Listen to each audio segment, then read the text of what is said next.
Hello, শোনা যাচ্ছে?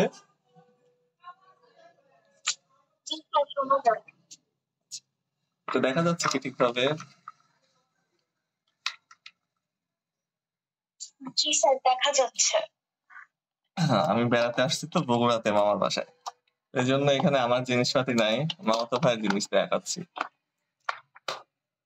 এই যে এই কাগজটা জল রঙের জন্য সে একটু উপযোগী না, তারপরে আঁকাই হবে। আচ্ছা আচ্ছা, এখন বলো, যদি মানুষের ক্লাস করতে না ইচ্ছা হয় আজকে, তাহলে অন্য কিছু দৃশ্য বা ফুল ফল দিয়ে কিছু বানাতে চাইলে বানানো যায়। স্যার মানুষটা মানে আমরা তো অনেক দৃশ্য শিখেছি স্যার, এবার মানুষটা শিখি। হ্যাঁ, ওইটাই চাচ্ছিলাম যে একটার একটা ক্লাস করলে, একই জিনিসের উপর ক্লাস করলে সেটা শেখা যায় ভালোভাবে। ওকে, তো আমরা চোখ রং করা শিখছি, তাই না? চোখ তো হয়েছে, এবার কি করব? যে চোখটা আঁকবো, আঁকার সাথে সাথে নাক এবং ঠোঁট যোগ করব। আচ্ছা, তো আমরা গতদিন যেভাবে চোখ আঁকছিলাম মনে আছে কি? জি স্যার, মনে আছে। আচ্ছা, সেম টু সেম ভাবে এই দুইটা চোখ আঁকবো। তাহলে কি করতে হবে? এখন আমাদের একটা মাপ লাগবে। মাপটা আগেও বলছি, এখনো বলছি, সমস্যা নাই। তো সবার প্রথমে আমরা একটা গোল দিব। আজকে অ্যান্ড্রিউ লুমিয়াস মেথড অনুসরণ করে আমরা মানুষের মুখটা আঁকার ট্রাই করব। তো একটা গোল লাগবে। স্যার জল রং দেখবো। হ্যাঁ, জল রং দিয়ে শুরু করব, শেষ হবে না তো মানুষটা। একটা মানুষ কমপ্লিট করতে 3-4 ঘন্টা লেগে যায়। তো আমরা শুরু করব। মানে আজকে ক্লাসে মূলত নাক এবং এই করব, ঠোঁট শেখাবো। ওকে, আচ্ছা, একটা গোল দিচ্ছি। হ্যাঁ, গোলটাকে আমি গাঢ় করে দিই।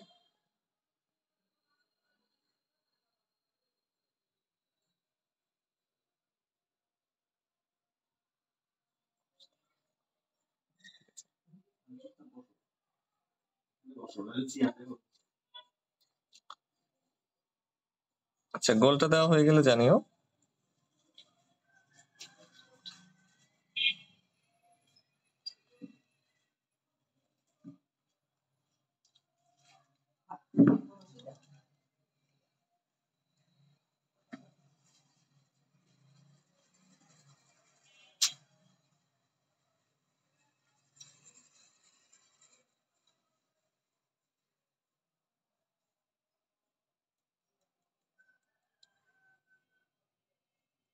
গোল দিয়েছো? জি স্যার, দেওয়া হয়ে যাচ্ছে। আচ্ছা, এবার কি করতে হবে? গোলের মাঝখানে একটা দাগ দিতে হবে। আচ্ছা, এবং এই পাশ দিয়ে একটা দাগ দিতে হবে, অর্থাৎ একটা যোগ চিহ্ন।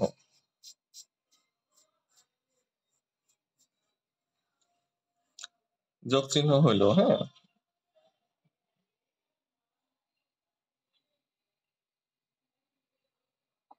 আচ্ছা, যোগ চিহ্ন দেওয়ার পরে আমরা প্রথমে এই মেথডে কি করব, যে মুখের একটা আকৃতি বানায় নেব, অর্থাৎ মুখের একটা গঠন আঁকায় নেব আগে।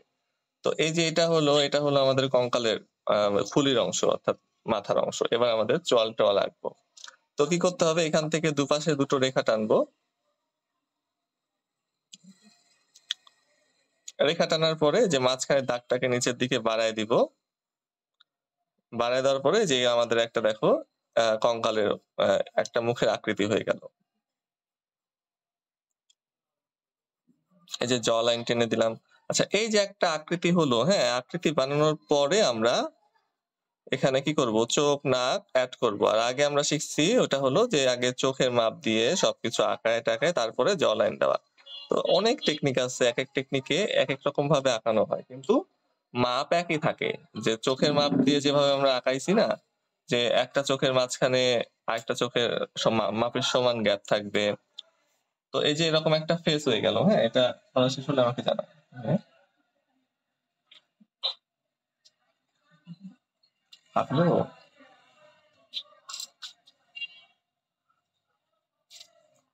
স্কেল দাও। আমি ছেড়ে নেবো না, তোমাকে ছেড়ে দেবো? ছেড়ে দেবো।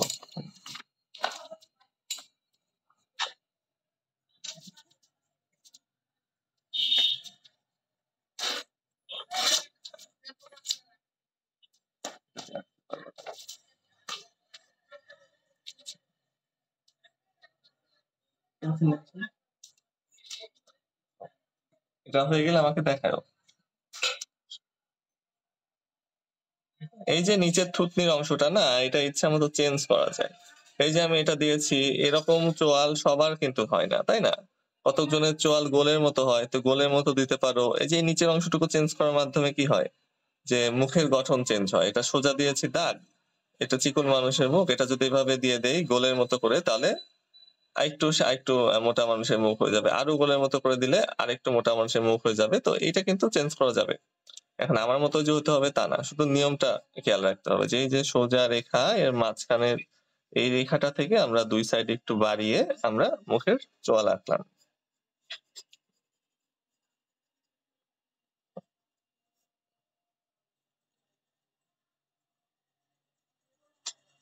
স্যার হয়ে গিয়েছে।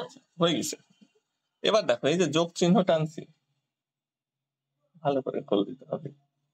যোগ চিহ্ন আঁকছি, নিচের অংশ আছে না, এই যে নিচের অংশটুকু দেখবো, এটার মাঝখানে আবার আমরা একটা দাগ দিয়ে দিব। দিছি মানে মাঝখানে অর্ধেক করে ফেললাম, অর্ধেক করলাম। দেখো এই যে এটা যোগ চিহ্ন ছিল, নিচের অংশটুকুকে অর্ধেক করে ফেললাম, উপরের অংশটুকুকে অর্ধেক করলেও হয়, না করলেও হয়, ওটা ইচ্ছা। এই পর্যন্ত হবে কপাল, এই যে এখান থেকে হবে আমাদের চোখ, এবং এখান থেকে চুল হবে। তো দাগ দেওয়া শেষে আমরা এখানে এখন চোখ আঁকবো।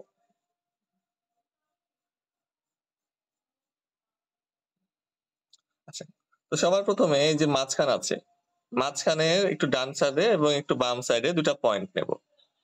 এখন এই দুইটা পয়েন্ট হলো আমাদের দুই চোখের মাঝখানের অংশ, ঠিক আছে? আমি একটু বড় করে নেই। এটা হলো আমাদের দুই চোখের মাঝখানে যে গ্যাপ থাকে না, সেই গ্যাপটা। তো সেই গ্যাপটা আমরা নিলাম। এখন এক প্রকার আন্দাজ করে নিয়েছি। এখন এই যে এইটা যে ছিল, এখান থেকে আন্দাজ করে নিয়েছি যে এতটুকু থাকলে তাহলে এই চোখের গ্যাপ যেটুকু আমরা নিয়েছি, এখন এই গ্যাপের সমানই তো আরেকটা চোখ হবে, তাই না? অর্থাৎ দুই চোখের মাঝখানে যে গ্যাপ থাকে ওইটা তো একটা চোখের সমান, তাহলে একটা চোখের সমান হলে দুইটা চোখ তো একই সমান, তাই না?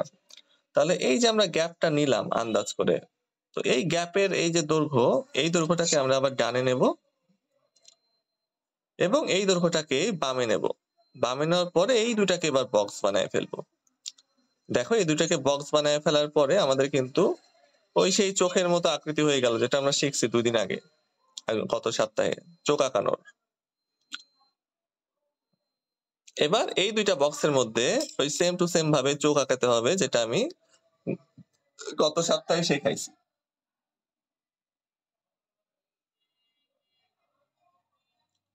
তুমি কি এটা বুঝতে পারছো? জি স্যার, বুঝতে পেরেছি। এবং এই জায়গাটায় হবে নাক, এখানে আমরা একটা গোল দিয়ে রাখবো এই দাগের মাঝখানে, এখানে হবে নাক, ঠিক আছে? তো আমরা আগে চোখ এঁকে ফেলি, তুমিও চোখ এঁকে ফেলো, সেম টু সেম বড় চোখ আঁকাইছি ওইটাকেই ছোট করে আঁকবা। যেভাবে আমরা বড় চোখ আঁকাইছিলাম সেটাকে ছোট করে আঁকবা, তবে ওইখানে একটা আমরা শুধু ডান চোখ আঁকাইছিলাম, হ্যাঁ, এই পাশের চোখটা। তো এই পাশের চোখটা তো ঠিক আছে, আর এই পাশের চোখটা শুরু করতে হবে এদিক থেকে, তাই না? এদিকে চোখ শুরু হবে এদিক থেকে, অর্থাৎ আমরা যে ইউ এর মতো একটা অংশ দিয়েছিলাম এটা এই পাশে দেব, আর এই চোখের ইউ এর মতো অংশটা এই পাশে দেব। তো আমরা শুরু করি। এই যে রেখার একটু উপরে একটা পয়েন্ট নিলাম, পয়েন্ট নেওয়ার পরে যেভাবে আঁকাইছিলাম সেম টু সেম ভাবে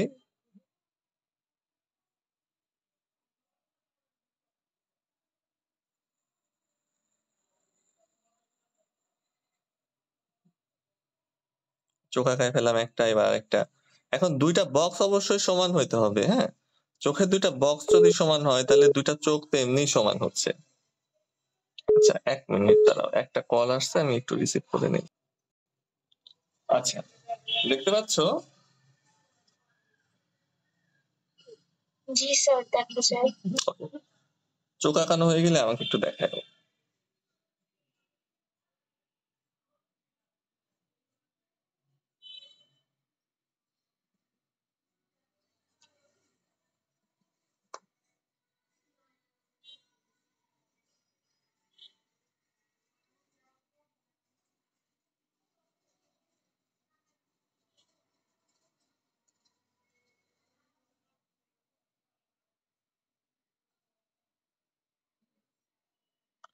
এই এক-একটা বিখ্যাত আর্টিস্ট বিদেশে যেগুলো আছে, হ্যাঁ? ওরা বিভিন্ন রকম ভাবে আঁকানোর নিয়ম বের করছে। এই অ্যান্ড্রু লুমিস একটা আর্টিস্টের নাম, উনার টেকনিক অনুসারে উনার বইয়ে এই টেকনিকটা লেখা যে গোল দিয়ে আঁকানো। কতজন আবার ফ্রেম করে আঁকায়, কতজন এমনি মেজারমেন্ট দিয়ে আঁকায়, আবার কতজন কোনো কিছু না এঁকে শুধু ব্লক করে আঁকায়, যে শুধু চোখের ওটা শেষ দেখাও।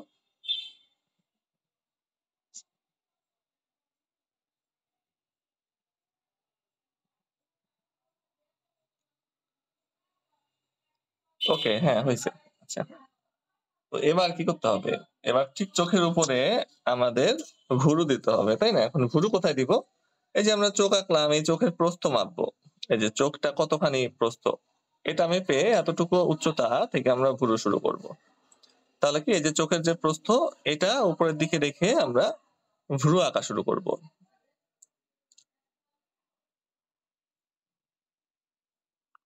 তো ভ্রুতে একটা শেপ দিয়ে দিলাম। এখন দুইটা ভ্রু যেহেতু সমানে সমান, এই ভ্রু থেকে একটা দাগ টেনে তো আমরা আরেকটা ভ্রুর মাপ পেয়ে যাচ্ছি।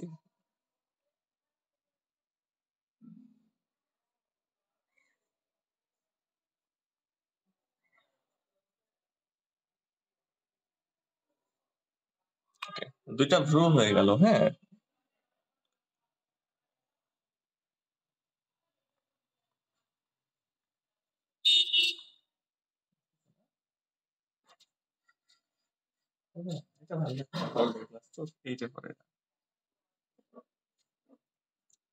ভ্রু আঁকা হয়ে গেলে জানিও। শেষ হয়ে গেছে। এই যে নাকের জন্য গোল দিছি, এখন নাক আঁকবো। আচ্ছা, এই যে একটা গোল দিয়েছি একটু বড়, পাশে আরেকটা গোল দিব ছোট, এর পাশে আরেকটা গোল দিব ছোট। আচ্ছা, এখন তিনটা গোল দিলাম। এখন তিনটা গোল দেওয়ার পরে আমরা জাস্ট এই তিনটা গোলের অংশ যদি মেলাই দিই এভাবে, তাহলে কিন্তু একটা নাক হয়ে গেল।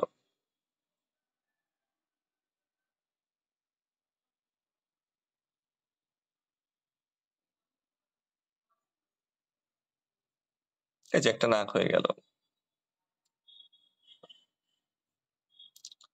স্যার, কিন্তু বিভিন্ন মানুষের নাকের আকৃতি তো বিভিন্ন রকম হয়। হ্যাঁ, এই যে গোলগুলা তুমি দাও, দেখো আমার মতো হবে না, এক একজনের গোল এক এক রকম হবে। এই যে এই গোলটা একটু ছোট হয়ে গেলে নাক আলাদা, আবার এই গোলটা এরকম দিলা, দেওয়ার পরে যে এই পাশের দুটা গোল যদি নিচু হয়ে যায় তাহলে নাক আলাদা, বোচা নাক।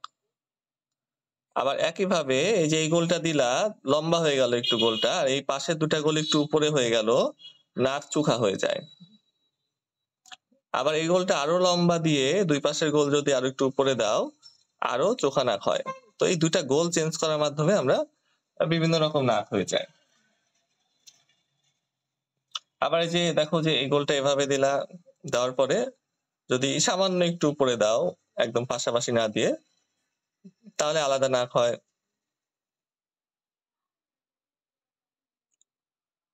এখন নাকের ছিদ্র দেওয়ার পরে নাক ভালো দেখা যায়, ছিদ্র দেওয়া নাই তো, এটা পরে। টেকনিক একই, টেকনিক কোনো চেঞ্জ নাই, এই একই টেকনিক দিয়ে হাজার রকমের নাক বানানো যায়।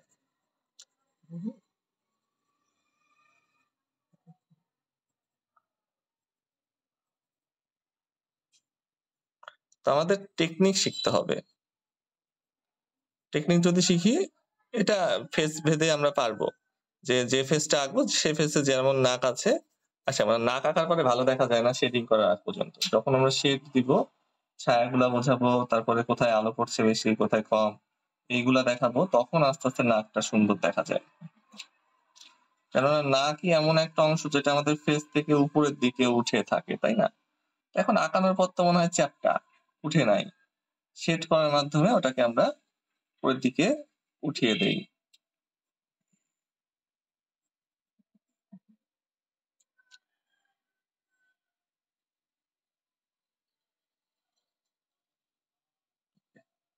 এ পর্যন্ত হলে এবার ঠোঁট, নাক কি হয়েছে?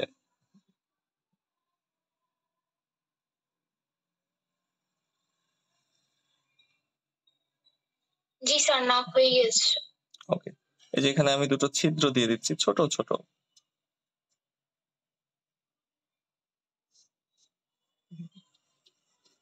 ওকে, এবার এই যে চোখের প্রস্থ, এই প্রস্থের সমান দূরত্ব আবার রাখবো নাক থেকে ঠোঁটের জন্য।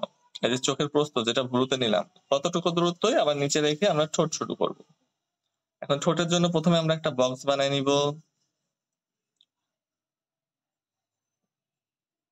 এখন ঠোঁট কারো মোটা হয় কারো চিকন হয়, এই জন্য বক্স ইচ্ছা মতো দেওয়া যাবে। তো আমরা একটা বক্স বানাই নিলাম। তো বক্সটা বানাইছি, এখন ঠোঁটের একটা মাপ আছে যে কত দূর পর্যন্ত বানাবো। এই যে চোখের মনির মাঝখান থেকে যদি আমরা রেখা টানি, এটা হলো সর্বোচ্চ মাপ। এর উপরে যত মোটা ঠোঁটি হোক যত লম্বা ঠোঁটি হোক এর উপরে যাবে না। তো এর ভেতরে আমরা একটা মাপ নিয়ে নেব। এভাবে রেখা টানার পর এর ভেতরে আমরা একটা মাপ নিয়ে নেব, কেননা সবার ঠোঁট তো চওড়া হয় না। হ্যাঁ, বলতে কি এটা হলো সর্বোচ্চ মাপ, এর বাইরে যাবে না। আচ্ছা, তো একটা বক্সের ভেতরে বানিয়ে ফেলেছি। বানানো ফেলার পরে বক্সটাকে দুই ভাগে ভাগ করে দিচ্ছি। এখন উপরের ঠোঁট চিকন হয় বেশি নিচের ঠোঁটের তুলনায়, এই জন্য উপরের ঠোঁটের সময় আমি জায়গা কম রাখছি। হ্যাঁ, নিচের ঠোঁটে একটু জায়গা বেশি রাখছি। এটা ন্যাচারালি সব মানুষেরই দেখা যায় যে উপরের ঠোঁট চিকন হয় বেশি, নিচের ঠোঁটটা একটু মোটা হয়, নিচের ঠোঁট একটু বাইরে বের করা থাকে অনেকের। এটা এই জন্য আমরা নিচের ঠোঁটের বক্সে একটু জায়গা বেশি রাখবো। রাখার পরে এটা হয়ে গেলে আমাকে জানাও।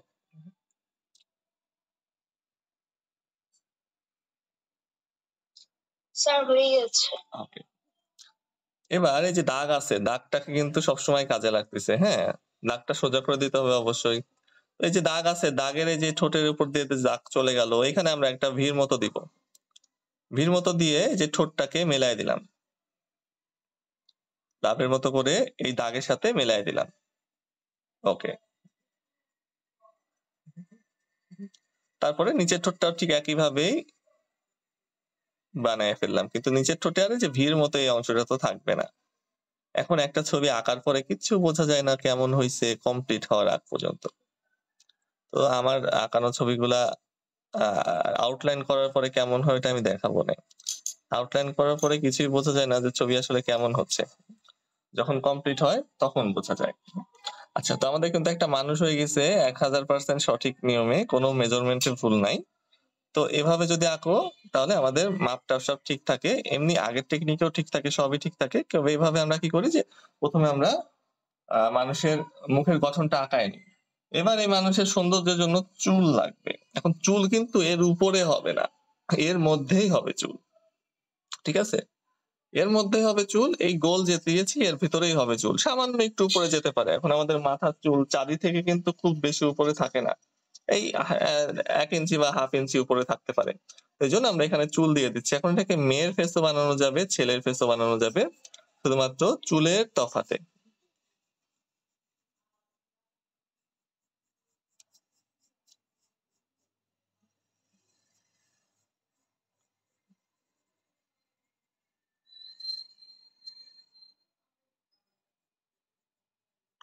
এরপরে বাকি থাকে আমাদের কান। চুল দিয়ে নেই, তারপরে কান দেখাচ্ছি। তো আমরা এই যে গোল দিয়েছি, এই গোলের খুব বেশি দূরের থেকে কিন্তু চুল দেব না, এর ভেতরেই সব হবে। এই যে চুল হয়ে গেল, কপাল তালে এটুকু হয়ে গেল। ঠিক আছে, এখানে হালকা পেন্সিল তো বাবা, এই জন্য খুব একটা গাঢ় করে দেখাতে পারছি না। 4H, অনেক পাতলা পেন্সিল। এখন চুলের ভাঁজ টাজ তুমি ইচ্ছা মতো দিতে পারো, এভাবে আঁকায় বাঁকায় দিতে পারো।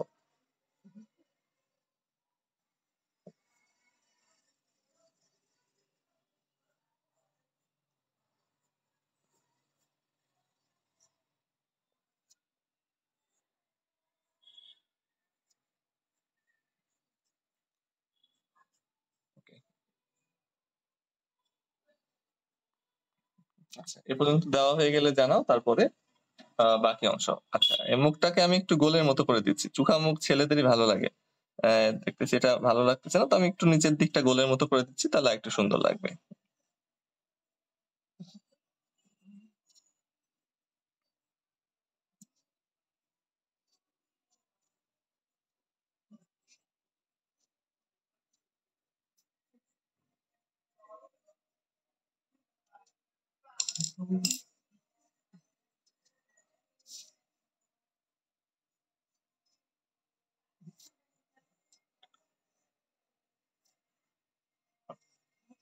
ওকে, এ পর্যন্ত হইলে জানেও, তারপরে কান দেখাবো।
স্যার হয়ে গেছে।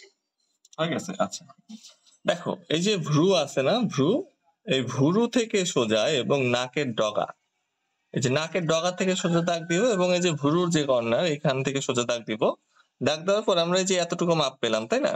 এখান থেকে একটা দাগ দিলাম, এখান থেকে একটা দাগ দিলাম। এখন এর মধ্যে হবে আমাদের কান, তো দুই পাশে একই। এখান থেকে একটা দাগ, নাকের ডগা থেকে দাগ, এই যে এইটুকু যে একটা অংশ পেলাম না আমরা বক্সের মতো, এইখানে হবে আমাদের কান। তো কান দেওয়ার জন্য কি করতে হবে? কান সম্পূর্ণ দেখা যায় না, যখন ফ্রন্ট ফেস থাকে তখন কিন্তু কান সামান্য দেখা যায়। সামান্য কান দেওয়ার জন্য আমরা জাস্ট এভাবে একটা রেখা বাঁকাতে পারি। বাঁকানোর পরে হালকা বাঁকিয়ে নিচের দিকে নিয়ে এসে আবার উপর দিকে নিয়ে গিয়ে এভাবে একটা কানের লতি দিতে পারি। এটুকু কানও দেখা যায় না অনেকের, যেমন ছবির উপর ডিপেন্ড করে যে কতটুকু কান দেখা যাবে। হ্যাঁ, তো দেখা যায় যে চুল দিয়ে ঢেকে যায় মেয়েদের কান, চুল দিয়ে ঢেকে গেলে আরো দেখা যায় না। তো আমি কানটাকে একটু অন্যভাবে অন্য জায়গায় দেখাই। এখানে ছোট তো জুম করার অপশন নেই, তো ধরো এখানে বড় করে দেখাই। এই এত বড় একটা খোপ কাটলাম। হ্যাঁ, এখানে আমরা সাইড থেকে কান আঁকবো। তো কি করব? সবার প্রথমে আমরা এভাবে একটা রেখা টানবো। রেখা টানার পর এটাকে গোল করে নিয়ে গিয়ে একটু ভেতর দিকে গিয়ে আবার একটু বাইরের দিকে গিয়ে, হ্যাঁ, এখানে একটা লতি হয়ে যাবে এরকম।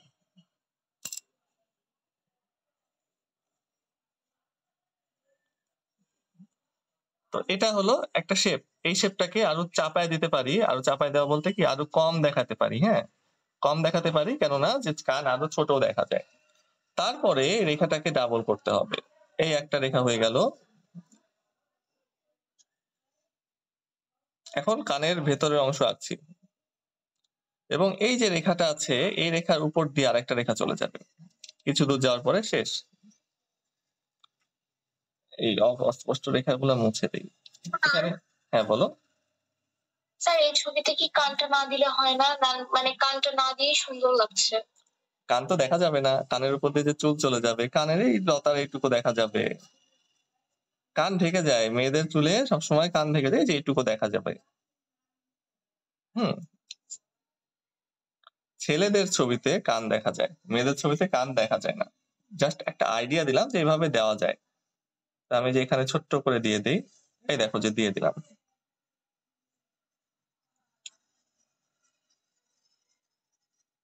ওকে, এখন দেখাই তো যাবে না। ওকে, তো এরপরে কি করতে হয়? চোখের ঠিক উপরে আর একটা দাগ থাকে, চোখের ঠিক উপরে চোখের ভাঁজ থাকে একটা, সে ভাঁজটা আমরা দিয়ে দিই চোখের মতো করে। আর তারপরে যখন চোখের আইব্রো দিব, যে চোখ যেভাবে আমরা শিখছি ওইভাবে চোখটা বানাবো, তখন তো আরো সুন্দর লাগবে। তো এখানে আমি এইখানে একটা আঁকাইছি, বক্স আঁকাইছি। এখানে অনেক ছোট তো জুম করা যায় না এই স্ট্যান্ডটা। আবার এটা আমার মামাতো ভাই স্ট্যান্ড, তো ও ছোট মানুষ, ক্লাস 1-এ পড়ে। তা আমার দেখা দেখি তো স্ট্যান্ড কিনছিল, তো এই স্ট্যান্ডটা জুম করা যায় না, এই জন্য ছোট দেখা যাচ্ছে। তো এই জন্য আমি এখানে বড় একটা ঠোঁট আঁকাই নেই। ধরো এই ঠোঁটটা এখানে, এটা যেভাবে করবো এটা শিখছে এইভাবেই করতে হবে।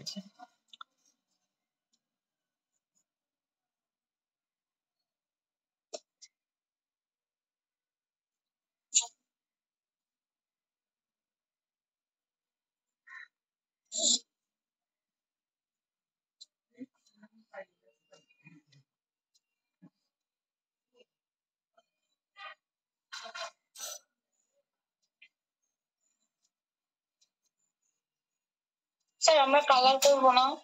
এইটা কালার করব। কালার তো একদিনে কখনো শেখা যাবে না, মিনিমাম 7-8 মাস যদি ক্লাস করো তাহলে কালার মিক্স করা শিখতে পারবা। হ্যাঁ, আমরা যে আজকে ঠোঁট শিখবো, ঠোঁট সবচেয়ে সহজ।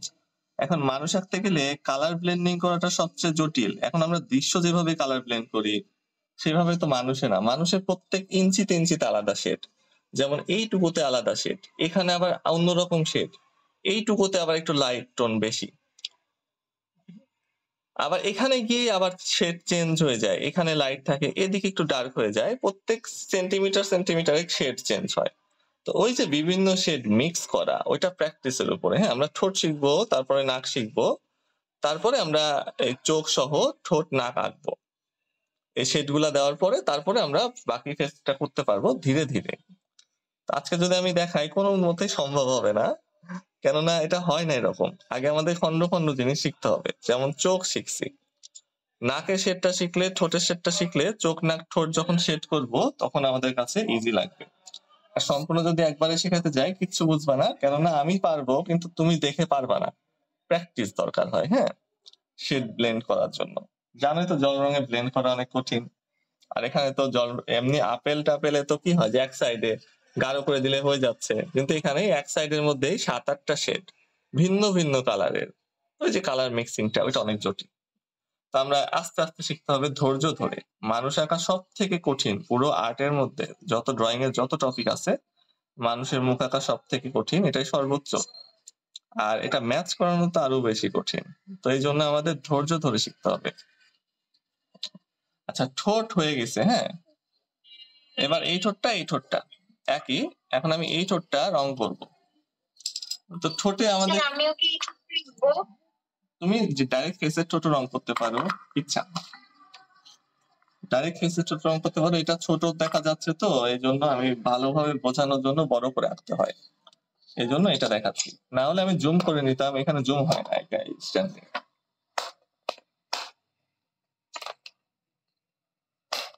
তাহলে আমি তো একেবারে মানে যেহেতু প্রেমে মানে মানুষের মুখে ঠোঁটটা আঁকবো, তাহলে আমি চিকন একটা ব্রাশ ইউজ করি। হ্যাঁ, চিকন একটা ব্রাশ ইউজ করবে। এটা খুলে দাও তো ভাই।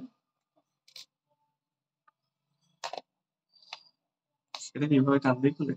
শিওর? সত্যি? দেখো তো দেখি।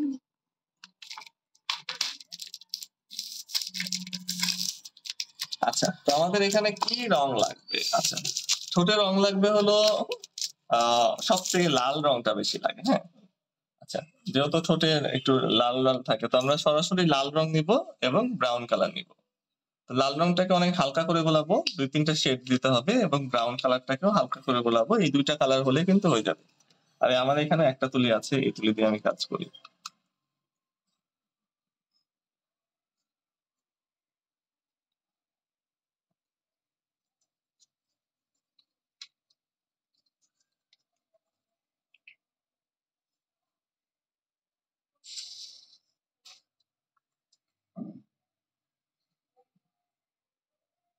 ওইটুকু রং হলো, দেখছো?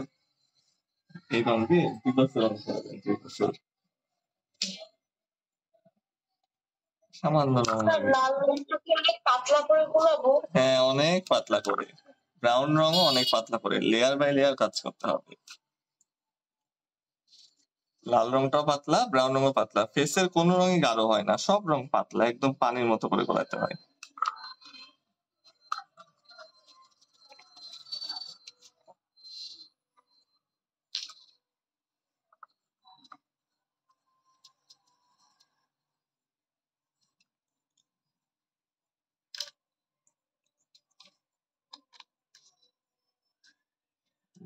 একদম ভর্তি আছে ভাই।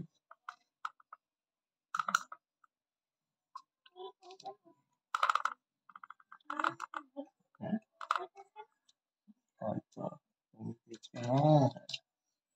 বুঝে গেলাম ভাই।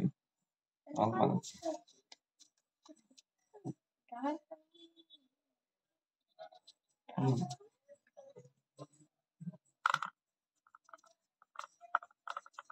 ডার্ক ব্রাউন হয়ে গেল।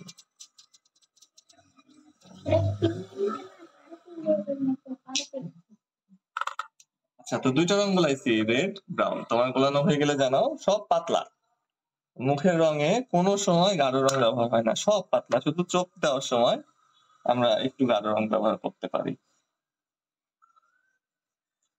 স্যার হয়ে গেছে। হয়ে গেছে। আচ্ছা, প্রথম কাজ হলো আমাদের সমস্ত ঠোঁটটাকে লাল রং দিয়ে একদম ই করে ফেলা, রং করে ফেলা। তো প্রথম লেয়ারে কোনো কাজ নাই, প্রথম লেয়ার শুধু রং করাই। তো আমরা প্রথম লেয়ারে রং করে ফেলি। দেখো লাল রং কিন্তু অনেক হালকা।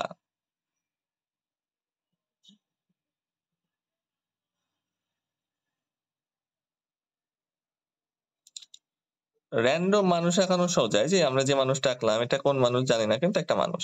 কিন্তু একটা ছবি দেখে দেখে আঁকা খুবই কঠিন, কেননা ছবিতে যদি 0.0 সেন্টিমিটারেরও সামান্য একটা দাগ ভুল হয় তাই ফেস চেনা যায় না। এত মানে মাপ ঝোপে ঠিক রাখতে হয় যে দেখো যে এখান থেকে তোমার একটা দাগ এখানে দেওয়া উচিত, তুমি একটা দাগ এখানে দিছো, এই একটা দাগ এইটুকু চেঞ্জ হওয়ার কারণে ফেস চেঞ্জ হয়ে যাবে।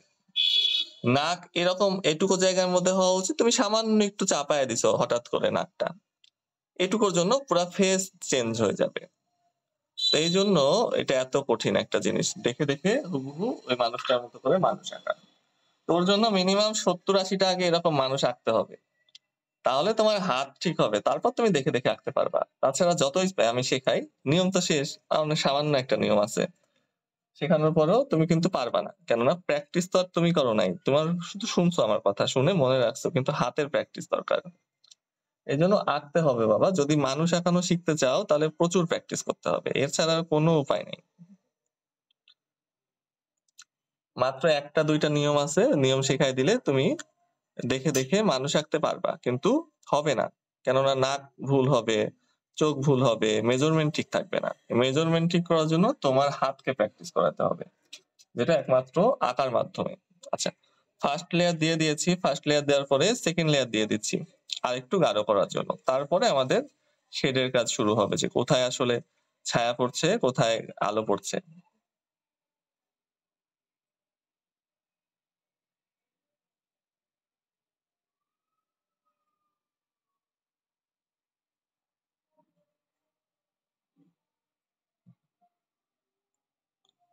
আচ্ছা, এখন একটা জিনিস হলো, ঠোঁটের নিচের ঠোঁটটা উপরের ঠোঁটের তুলনায় হালকা হয়, হ্যাঁ, উপরের ঠোঁটের তুলনায় নিচের ঠোঁট হালকা হবে। এই জন্য দেখো নিচের ঠোঁটের মাঝখানে আমি আর রং দেইনি, প্রথম লেয়ারই থাক।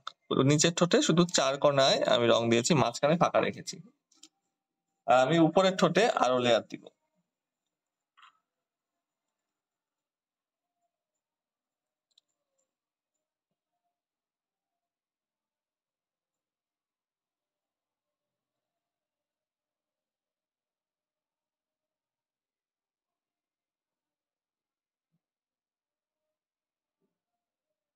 আচ্ছা, এটা শুকাক, শুকানোর পরে আরেকটা লেয়ার দিব, তাহলে দেখো যে উপরের ঠোঁট নিচের ঠোঁটের তুলনায় গাঢ় হয়ে গেল।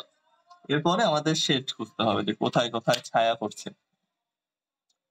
দেখেছো ভাই, দেখো এই জিনিসটা।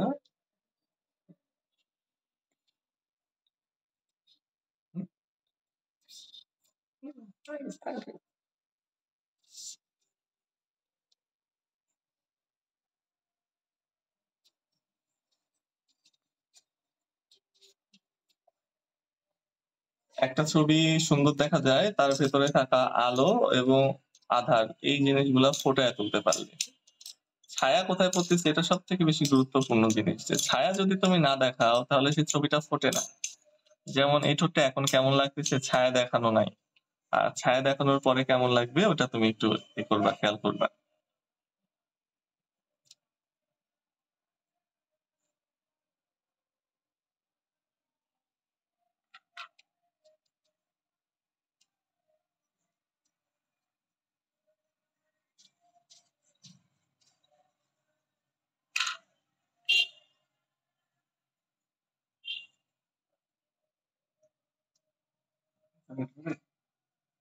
আমি তো বিরাজ করি না, আচ্ছা বিরাজ না লাগবে, মিষ্টি না দিলে হচ্ছে না।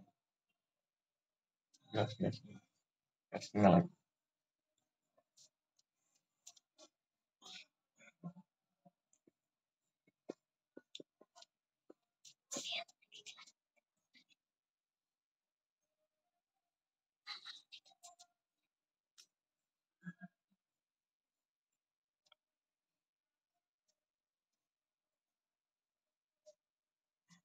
দুটি কি লেয়ার দিয়েছো?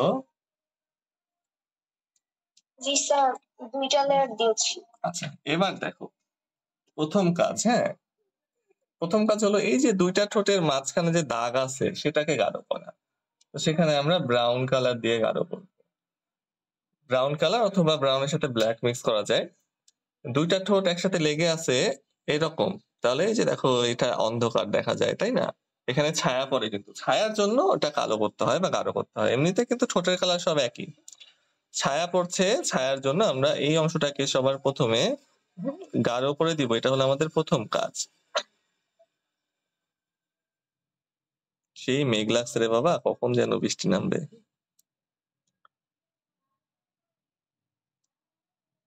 আচ্ছা, তো আমি এখানে ব্রাউন অথবা সরাসরি কালো দিয়ে গাঢ় করলেও হয়। এটা হলো সেই দাগটা যেটা দুইটা ঠোঁট একসাথে আটকায় রাখছে। আচ্ছা, দাগটা গাঢ় হয়ে গেল। দাগ গাঢ় হওয়ার পরে দুই ঠোঁটের উপরের ঠোঁটের দুই কর্নার একটু গাঢ় হয়। দুই কর্নার গাঢ় হওয়া বলতে কি যে আমরা লাল রংটা আবার দিব, অথবা লাল রঙের সাথে সামান্য একটুখানি ব্রাউন মিক্স করব। আমি ব্রাউন মিক্স করেছি অল্প একটু। লাল রঙের সাথে ব্রাউন মিক্স করলে কি হয়, লাল রং গাঢ় হয়ে যায়, তাই না? এবার এই যে উপরের ঠোঁটের দুই কর্নারে আমি লাল রঙের সাথে ব্রাউন মিক্স করে যে গাঢ় রংটা পেয়েছি সেটা দিব।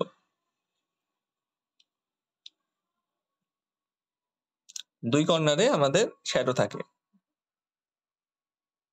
ওকে, এ কর্নারে দিয়েছি, এ কর্নারেও দিচ্ছি।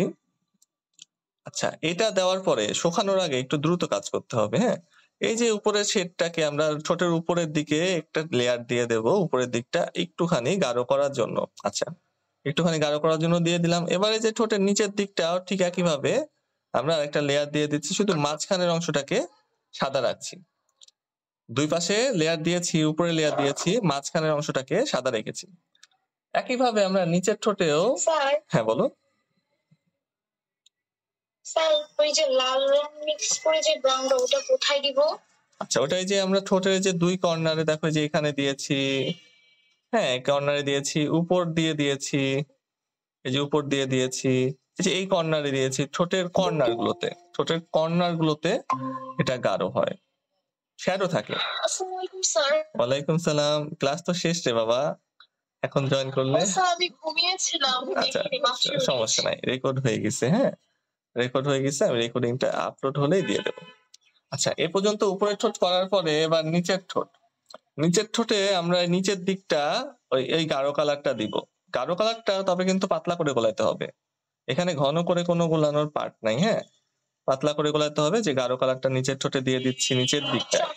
ওটা কি আছে? না বাবা, এটা আঁকাইছি অ্যান্ড্রিউ লুমিয়াস মেথডে, নতুন মেথড শেখাইছি, এটা আঁকাইছি, এটা আঁকিয়ে ছোট রং করছি।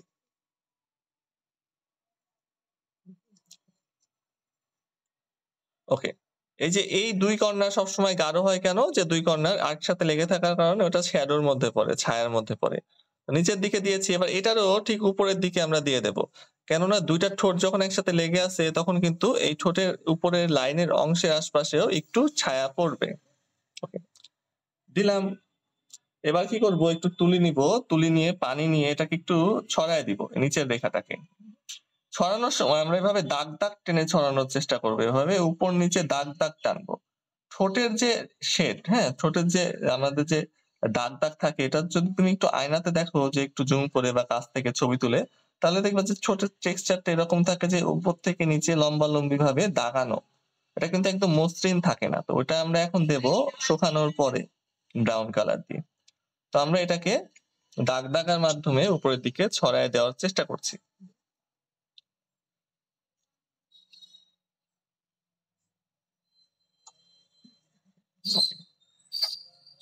এই শেডটা শুকানোর পরে আবার পরের শেডে যাব।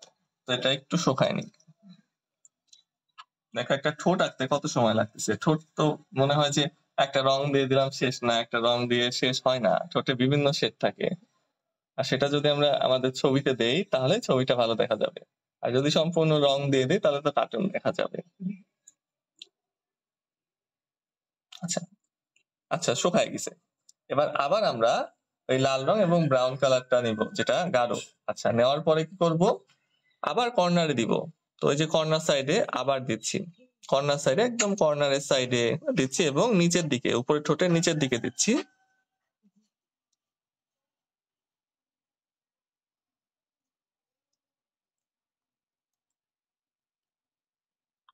উপরের ঠোঁটে নিচের দিকে দিচ্ছি শ্যাডো এরিয়া গুলোতে, হ্যাঁ, এবং কর্নার সাইডে দিচ্ছি। এবার কিন্তু আর উপরের ঠোঁটের উপরে দিচ্ছি না, শুধু কর্নারে দিচ্ছি এবং নিচের দিকে দিচ্ছি। আচ্ছা, আবার আমি ব্রাউন কালারটা নিচ্ছি, নেওয়ার পরে নিচের ঠোঁটের একদমই যে নিচের দিকে একটু দিয়ে দেবো। ওকে, এবং এরপরে আমি কি করব, আবার সেই ডার্ক ব্রাউন কালারটা নেব, নিয়ে যেটা দিয়ে আমরা ঠোঁটের মাঝখানে রেখাটাকে গাঢ় করছি, হ্যাঁ ঠোঁটের রেখাটাকে গাঢ় করছি, ওই রেখাটাকে আবার গাঢ় করে দিব।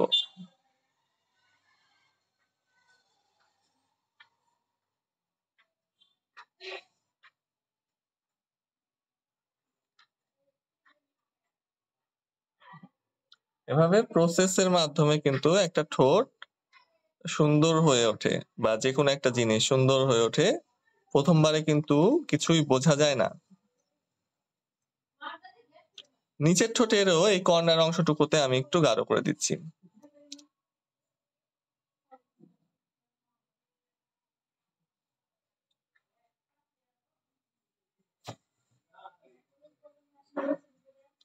সমস্যা নাই।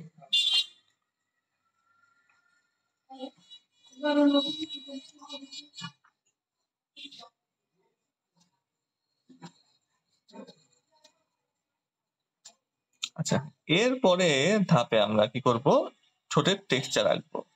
এটা কিভাবে, এই যে দাগ দাগ দিয়ে। আচ্ছা, এ পর্যন্ত হইলে আমাকে একটু দেখাও কেমন হচ্ছে, একটু দেখি। যেটা জল রঙের কাগজ না, তো এই জন্য কিন্তু ছড়ায় যাচ্ছে বেশি রং। এটা এমনি normal cartridge paper. Cartridge paper একটু বেশি নরম হয়। স্যার আমি মানে ওই যে মানুষের ফেসের মধ্যে ঠোঁটটা আঁকছি, তো এই জন্য মানে ওরকম বেশি ভালো বিস্তারিত বোঝা যাচ্ছে না। সমস্যা নাই, বিস্তারিত বোঝার দরকার নাই, তুমি বুঝলেই হবে। তুমি ওখানে প্র্যাকটিস করো, এই নিয়ম মেনে, তাই হবে। আচ্ছা, একটু আমাকে দেখাতে পারো। কেমন হচ্ছে স্যার, কেমন হচ্ছে? হুম, ও বা সুন্দর হয়েছে, তো বোঝা যাচ্ছে, সুন্দরই লাগছে, বোঝা যাচ্ছে। আচ্ছা, এর পরের ধাপে দেখো, আমরা গাঢ় ব্রাউনটা নিব। হ্যাঁ, গাঢ় ব্রাউনটা, যেটাতে আমরা ওই যে ঠোঁটের শেড দিচ্ছিলাম এতক্ষণ, অর্থাৎ লাল এবং ব্রাউন মিক্স। ওটা নেওয়ার পরে কি করব, আমরা রেখা টানবো, চিকন তুলি নিব। চিকন তুলি নেওয়ার পরে উপর থেকে নিচে রেখা টানবো, এভাবে নিচ থেকে উপরের দিকে 1টা 2টা 3টা 4টা।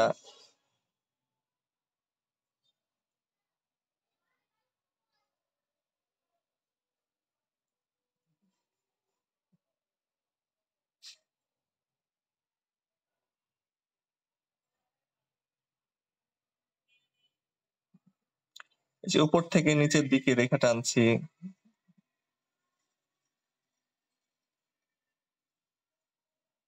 একদম পাতলা করে, পাতলা তুলি দিয়ে।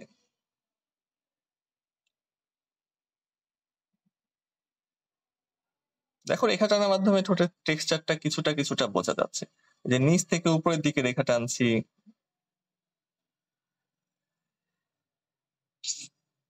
হালকা করে করে 2-3 বার টানবো, তাহলে কি হবে, লেয়ার করবে। তো আবার আমি রং নিচ্ছি, রং নেওয়ার পরে আবার ওই ওই রেখাগুলোর উপর দিয়ে না টানলেও ওই আশপাশ দিয়ে বা আমার ইচ্ছা মতো আমি রেখা টেনে দিচ্ছি।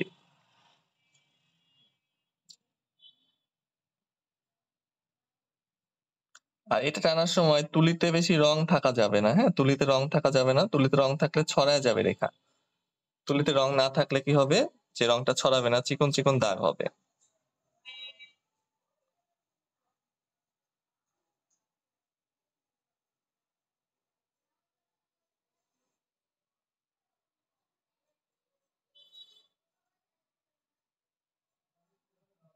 আর কি কিছু আছে ঠোঁটে?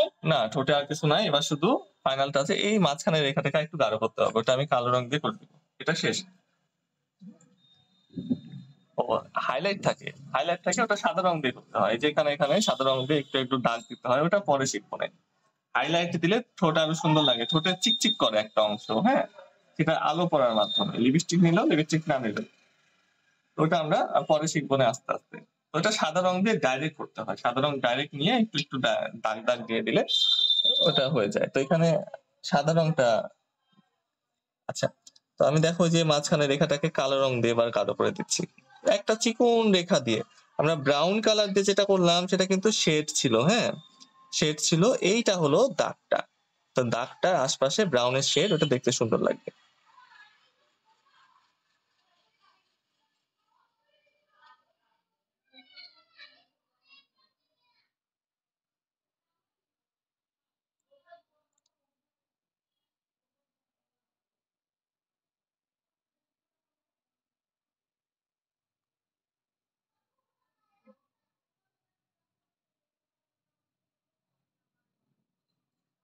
ওরে মেঘ লাগছে।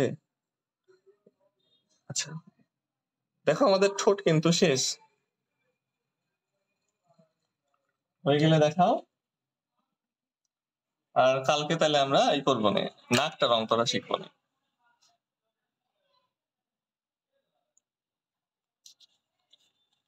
এটা শুকায় নাই, শুকায় গেলে আরেকটু সুন্দর লাগে, শুকায় গেলে আরেকটু উজ্জ্বল হয়ে যায়। ভেজা কাগজ ভেজা কাগজ বেশি গাঢ় দেখা যায়।